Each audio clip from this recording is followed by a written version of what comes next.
Assalamualaikum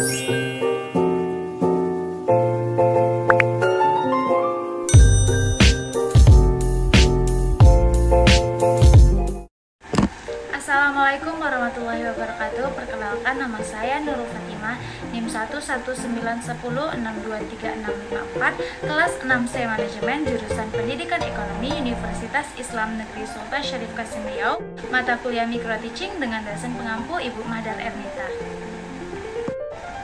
Baiklah semuanya, saya akan menjelaskan materi ekonomi kelas 10 dengan judul permintaan dan penawaran. Nah, pasti semuanya pada nggak tahu kan apa itu permintaan dan apa itu penawaran.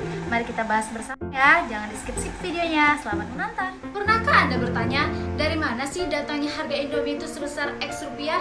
Dan pernahkah Anda bertanya, dari mana sih datangnya harga sendal itu sebesar Y rupiah? Atau kenapa ya harga tiket bioskop itu sebesar Z rupiah? Sebenarnya dari mana sih datangnya harga itu? Nah, dari sekian banyak faktor yang mempengaruhi harga, mari kita akan membahas salah satunya, yaitu tentang permintaan dan penawaran. Hukum permintaan dan penawaran. Pernahkah Anda mendengar itu? Nah, istilah permintaan ini bisa diartikan sebagai jumlah barang atau jasa yang diinginkan atau dibutuhkan oleh pelanggan. Sedangkan istilah penawaran ini dapat diartikan sebagai jumlah barang atau jasa yang tersedia di pasar.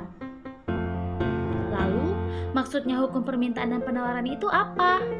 Nah, kira-kira contoh sederhananya seperti ini. Misalnya, Anda membayangkan diri Anda sebagai penjual donat dengan mempertimbangkan berbagai ongkos dan keuntungan yang ingin Anda peroleh. Anggap saja Anda menjualnya dengan harga 5.000. Nah, kemudian orang akan berdatangan membeli donat ke kedai Anda, mulai dari anak sekolahan, ibu arisan, dan sampai anak muda yang hobinya foto-foto.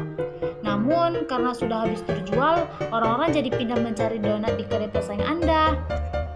Wah, ternyata pesaing Anda memasang harga di Rp6.000 dan masih laku juga. Duh, coba aja kalau Anda tidak kehabisan donat, pasti masih bisa berjualan, bahkan menambah keuntungan Anda. Anda pun menghubungi supplier untuk menambah stok donat yang Anda punya. Nah, karena stoknya sudah tersedia, orang mulai berdatangan lagi ke kedai Anda kan. Permintaan donat ternyata sangat banyak ya. Ini menjadi kesempatan Anda untuk terus mendapatkan keuntungan yang lebih banyak lagi. Banyaknya keuntungan akan mendapatkan banyak hasil juga. Nah, grafik berikut ini itu tuh menunjukkan hubungan antara harga dan jumlah penawaran dari sudut pandang pengusaha. Semakin tinggi harga barang, para pengusaha akan terus menambah jumlah barang dagangannya untuk menambah keuntungan yang lebih banyak lagi. Hal ini biasa saja disebut sebagai kurva penawaran. Nah, tapi di suatu titik bila harga barang terlalu tinggi, banyak orang yang jadi tidak mampu untuk membelinya. Nah, dengan banyak jumlah persediaan barang yang Anda punya malah jadi kelebihan stok, lalu apa yang akan Anda lakukan? Anda tidak akan terputus asa, bukan? Sepertinya menjual dengan harga lebih murah lebih baik daripada tidak ada penjualan sama sekali, bukan? Karena adanya penurunan harga, maka penjualan Anda semakin banyak dan persediaan Anda semakin sedikit.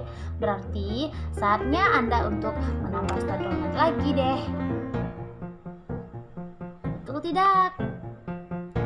Nah, selanjutnya pada grafik ini menunjukkan hubungan antara harga dengan jumlah permintaan dari sudut pandang pelanggan. Semakin tinggi harga barang, semakin rendah permintaan karena semakin tidak terjangkau oleh para pelanggan. Tapi bila harga semakin murah, permintaan akan terus bertambah. Hal ini disebut sebagai kurva permintaan.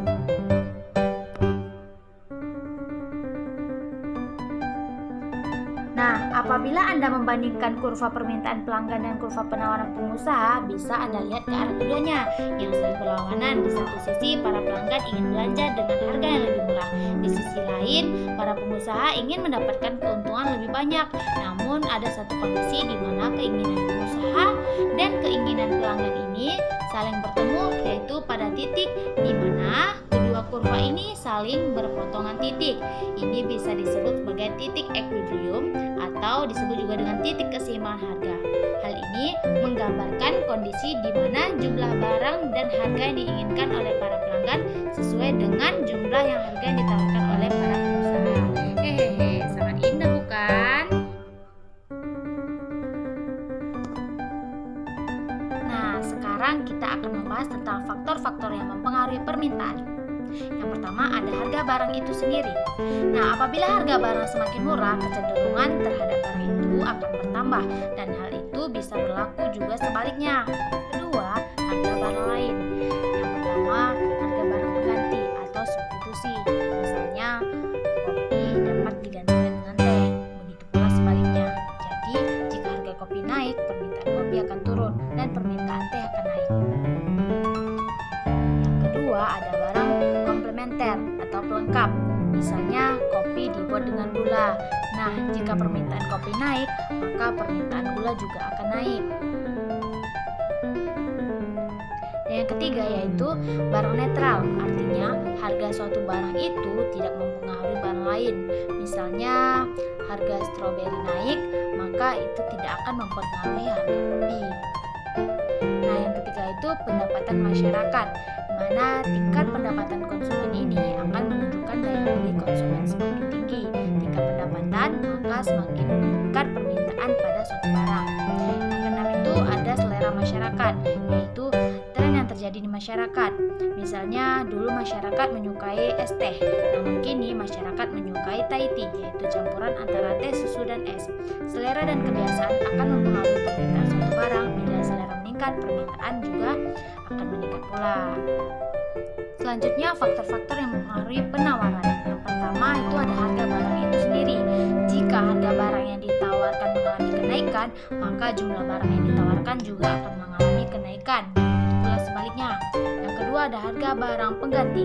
Jika harga barang pengganti mengalami peningkatan, maka penjual pun juga meningkatkan jumlah barang yang ditawarkan. Dengan begini, penjual berharap konsumen akan beralih ke barang pengganti dengan harga yang lebih murah.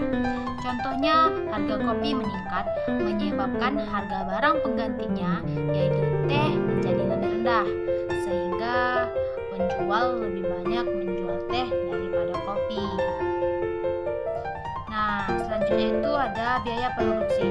Besar kecilnya biaya produksi dapat mempengaruhi harga suatu barang, seperti biaya untuk membeli bahan baku, biaya untuk menggaji karyawan, hingga untuk membeli biaya lainnya. Itu juga mempengaruhi harga dari sebuah barang yang akan dijual. Nah, sekian dulu penjelasan materi dari saya. Semoga dapat dipahami dengan baik ya. Baik, terima kasih telah menonton guys. Semoga suka ya dengan videonya. Saya akhiri dengan wassalamualaikum warahmatullahi wabarakatuh.